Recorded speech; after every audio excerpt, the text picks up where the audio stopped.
Good morning दोस्तों, स्वागत है आपका हमारा यूट्यूब चैनल VS स्टडी में। दोस्तों आज है 13 नवंबर 2021 और 13 नवंबर 2021 से करंट अफेयर्स के जितने भी इंपॉर्टेंट क्वेश्चन बनेंगे उन पे हम लोग चर्चा करेंगे। अगर आप हमारे चैनल पे नए हैं तो हमारे चैनल को सब्सक्राइब करना बिल्कुल ना भूलें और बेल आइकन जरूर दबा दें हमारे नए नए वीडियो से अपडेट रहने के लिए। तो दोस्तों 13 नवंबर 2021 के जो करंट अफेयर्स के क्वेश्चन हैं उनमें से आज का पहला सवाल है, केंद्र सरकार की धार्मिक पर्यटन को बढ़ावा देने के लिए हाल ही में किसने श्री रामायण यात्रा स्पेशल ट्रेन शुरू की है। तो दोस्तों अभी जो है श्री रामायण यात्रा स्पेशल ट्रेन केंद्र सरकार की धार्मिक पर्यटन को बढ़ावा देने के लिए Indian Railway Catering and Tourism corporation के द्वारा शुरू की गई है। तो दोस्तों इसका सही ऑप्शन हो जाएगा C option, Indian Railway Catering and Tourism Corporation, Indian Railway Catering and Tourism Corporation. तो दोस्तों ये श्री रामायण यात्रा शुरू की है, तो जानते हैं इसके बारे में। तो दोस्तों Indian Railway Catering and Tourism corporation जो है हाल ही में केंद्र सरकार की धार्मिक पर्यटन और देखो अपना देश पहल को बढ़ावा देने के उद्देश्य से श्री रामायण यात्रा स्पेशल ट्रेन शुरू की है। रेलवे ने पहले 17 दिवसीय दौरे की शुरुआत नई दिल्ली के सफदरगंज रेलवे स्टेशन से की है। अगला क्वेश्चन, इनमें से किस राज्य सरकार ने खुले में जलाने और वायु प्रदूषण की घटनाओं को रोकने के लिए एंटी ओपन बर्निंग कैंपेन शुरू किया है। तो दोस्तों अभी जो है दिल्ली सरकार ने खुले में जलाने और वायु प्रदूषण की घटनाओं को रोकने के लिए एंटी ओपन बर्निंग कैंपेन का शुरुआत की है। तो इसका सही ऑप्शन हो जाएगा दोस्तों डी ऑप्शन, दिल्ली सरकार। दोस्तों अब ये दिल्ली सरकार ने की है, तो क्यों की है इसके बारे में जानते हैं। तो दोस्तों दिल्ली सरकार ने हाल ही में दिल्ली में खुले में जलाने और वायु प्रदूषण की घटनाओं को रोकने के लिए एंटी ओपनिंग बर्निंग कैंपेन शुरू किया है, जबकि हाल ही में दिल्ली सरकार ने धूल के मानदंडों का उल्लंघन करने के लिए 92 निर्माण स्थलों पर प्रतिबंध लगा दिया है। अगला क्वेश्चन, 12 नवंबर को पूरे भारत में कौन सा दिवस मनाया जाता है। तो दोस्तों ये बहुत ही इंपॉर्टेंट क्वेश्चन है। 12 नवंबर को पूरे भारत में राष्ट्रीय पक्षी दिवस मनाया जाता है। तो इसका सही ऑप्शन दोस्तों हो जाएगा सी ऑप्शन, राष्ट्रीय पक्षी दिवस। दोस्तों 12 नवंबर को पूरे भारत में राष्ट्रीय पक्षी दिवस मनाया जाता है। तो दोस्तों राष्ट्रीय पक्षी दिवस क्यों मनाया जाता है इसके बारे में जानते हैं। तो दोस्तों 12 नवंबर को पूरे भारत में राष्ट्रीय पक्षी दिवस मनाया जाता है। यह दिवस विश्वविख्यात पक्षी विशेषज्ञ डॉक्टर सलीम अली का जन्म दिवस पर मनाया जाता है। यानी डॉक्टर सलीम अली एक साइंटिस्ट थे जिन्होंने पक्षी विशेषज्ञ के नाम से जाना जाता था। उन्हीं के उन्हीं के जन्म दिवस पर ये जो है 12 नवंबर को पूरे भारत में राष्ट्रीय पक्षी दिवस मनाया जाता है। तो दोस्तों उन्होंने पक्षियों से संबंधित अनेक पुस्तकें लिखी थी, जिनमें से बर्ड्स ऑफ इंडिया उनकी सबसे लोकप्रिय पुस्तक है। अगला क्वेश्चन, भारत के नेतृत्व वाले अंतर्राष्ट्रीय सौर गठबंधन ने हाल ही में कौन सा देश 101वें सदस्य देश के तौर पर शामिल हुआ है। तो दोस्तों भारत के नेतृत्व वाले अंतर्राष्ट्रीय सौर गठबंधन में हाल ही में जो है अमेरिका 101वें सदस्य देश के तौर पर शामिल हुआ है। तो इसका सही ऑप्शन हो जाएगा डी ऑप्शन, अमेरिका। दोस्तों अब अमेरिका शामिल हुआ है तो जानते हैं इसके बारे में। तो दोस्तों अमेरिका के राष्ट्रपति के विशेष दूत जॉन कैरी ने ग्लासगो में COP26 यानी COP26 जलवायु सम्मेलन में रूपरेखा समझौता पर हस्ताक्षर किए हैं, जिसके साथ ही भारत के नेतृत्व वाले अंतर्राष्ट्रीय सौर गठबंधन में अमेरिका 101वें सदस्य देश के तौर पर शामिल हुआ है। दोस्तों वर्ष 2015 में प्रधानमंत्री नरेंद्र मोदी द्वारा अंतर्राष्ट्रीय सौर गठबंधन पहल शुरू की गई थी। अगला क्वेश्चन, केंद्रीय औद्योगिक सुरक्षा बल यानी CISF, दोस्तों इसके नए महानिदेशक कौन बने हैं। तो दोस्तों केंद्रीय औद्योगिक सुरक्षा बल यानी CISF के नए महानिदेशक बने हैं सिलवर्धन सिंह। तो इसका सही ऑप्शन हो जाएगा बी ऑप्शन, सिलवर्धन सिंह। दोस्तों अब सिलवर्धन सिंह CISF के नए महानिदेशक बने हैं, तो जानते हैं CISF के बारे में। तो दोस्तों CISF का पूरा नाम है central industrial security force. CISF का पूरा नाम है सेंट्रल इंडस्ट्रियल सिक्योरिटी फोर्स। इसका जो हिंदी नाम है केंद्रीय औद्योगिक सुरक्षा बल। दोस्तों इसकी स्थापना 10 मार्च 1969 को हुई थी। सीआईएसएफ का मुख्यालय नई दिल्ली में है और अभी महानिदेशक बने हैं सिलवर्धन सिंह और इसका मोटो है संरक्षण एवं सुरक्षा। संरक्षण एवं सुरक्षा। अगला क्वेश्चन,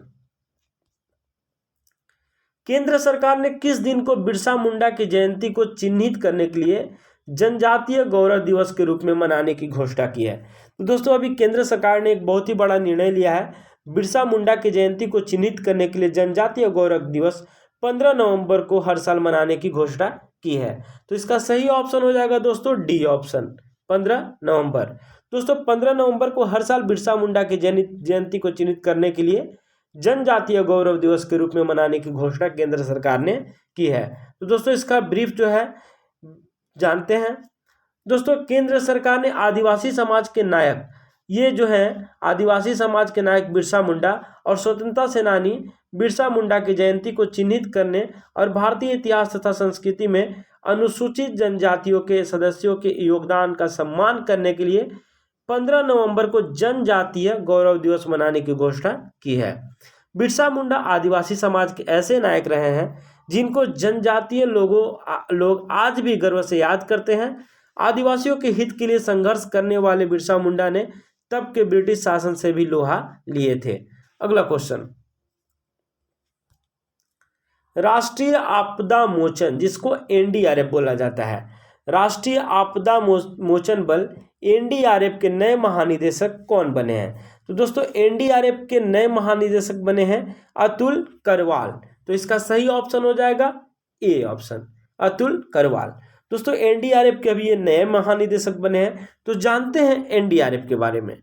तो दोस्तों एनडीआरएफ जो अतुल करवाल जो थे पहले राकेश अस्थाना की जगह लिए हैं। इससे पहले राकेश अस्थाना एनडीआरएफ के नए महानिदेशक थे। अभी नए महानिदेशक बने हैं अतुल करवाल। और दोस्तों अब एनडीआरएफ के बारे में जानते हैं। तो एनडीआरएफ का पूरा नाम है national disaster response force. National disaster response force, इसका हिंदी नाम है राष्ट्रीय आपदा मोचन बल। इसकी स्थापना दोस्तों 19 जनवरी 2006 को हुई थी। इसका भी मुख्यालय, एनडीआरएफ का भी मुख्यालय नई दिल्ली में है और अभी महानिदेशक बने हैं अतुल करवाल। एनडीआरएफ का मोटो है आपदा सेवा सदैव, आपदा सेवा सदैव। अगला क्वेश्चन, कौन सा देश अंतर्राष्ट्रीय सौर गठबंधन आईएसए का 101वां सदस्य बना है? तो दोस्तों ये क्वेश्चन रिपीटेशन हो गया है और अभी जो है आईएसए का 101वां सदस्य जो बना है वो है अमेरिका। तो इसका सही ऑप्शन हो जाएगा डी ऑप्शन, अमेरिका। दोस्तों अमेरिका होगा तो जानते हैं इसके बारे में। तो दोस्तों संयुक्त राज्य अमेरिका यूएसए एक सदस्य देश के रूप में अंतर्राष्ट्रीय सौर गठबंधन यानी इंटरनेशनल सोलर अलायंस आईएसए में शामिल हो गया है। अमेरिका अब आईएसए के ढांचे के समझौते पर हस्ताक्षर करने वाला 101वां देश बना है। तो दोस्तों अब जानते हैं आईएसए के बारे में। तो आईएसए का पूरा नाम है इंटरनेशनल सोलर अलायंस, अंतर्राष्ट्रीय सौर गठबंधन। दोस्तों इसकी स्थापना 30 नवंबर 2015 को हुई थी। इसका मुख्यालय गुरुग्राम हरियाणा में है। अभी महानिदेशक हैं अजय माथुर और सदस्य देश हैं 101। अगला क्वेश्चन, किस बैंक ने पेंशनरों के लिए वीडियो कॉल के माध्यम से वीडियो लाइफ सर्टिफिकेट सर्विस को शुरू की है? दोस्तों अभी जो है स्टेट बैंक ऑफ इंडिया ने वीडियो कॉल के माध्यम से वीडियो लाइफ सर्टिफिकेट सर्विस को शुरू की है। तो इसका सही ऑप्शन हो जाएगा B option, State Bank of India. तो दोस्तों ये क्यों शुरू की है इसके बारे में जानते हैं। तो दोस्तों लाइफ सर्टिफिकेट पेंशनर के जिंदा होने का सबूत होता है। पेंशन जारी रखने के लिए इसे हर साल उस बैंक, डाकघर या वित्तीय संस्थान में जमा करना होता है जहां पेंशन आती है।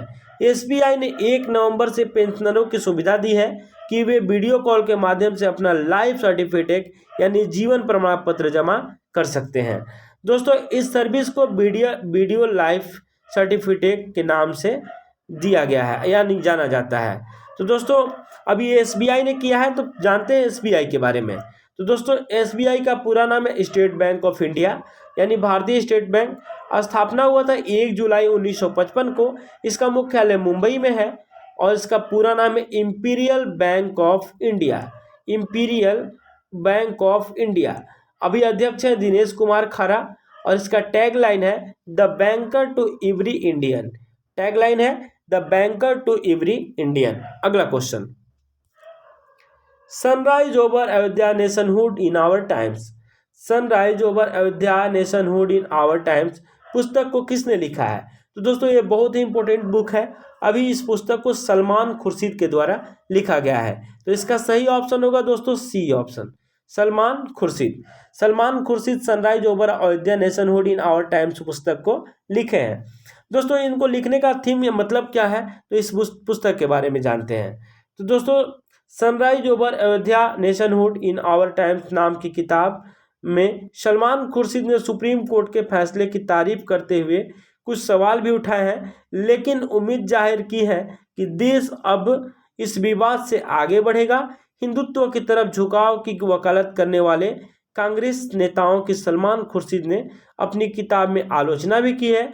सलमान ने लिखा है कि कांग्रेस में एक जैसा वर्ग है जिन्हें इस बात पर मलाल है कि पार्टी की छवि अल्पसंख्यक समर्थक पार्टी की बन गई है। ये लोग हमारी लीडरशिप की जनेऊधारी पहचान की वकालत करते हैं। यानी बाबरी मस्जिद को लेकर के ये पुस्तक लिखा गया है जिसका नाम है sunrise over Ayodhya nationhood in our times. तो दोस्तों आज हमारे वीडियो से रिलेटेड इतना ही क्वेश्चन है। अगर हमारे वीडियो से संबंधित कोई भी सुझाव या शिकायत हो तो हमें कमेंट बॉक्स में जरूर बताएं। अगर आप हमारे चैनल पर नए हैं तो हमारे चैनल को सब्सक्राइब करना बिल्कुल न भूलें। बेल आइकन जरूर दबा दें हमारे नए नए वीडियो से अपडेट रहने के लिए। तो दोस्तों आज के लिए इतना ही। Thanks for watching my video.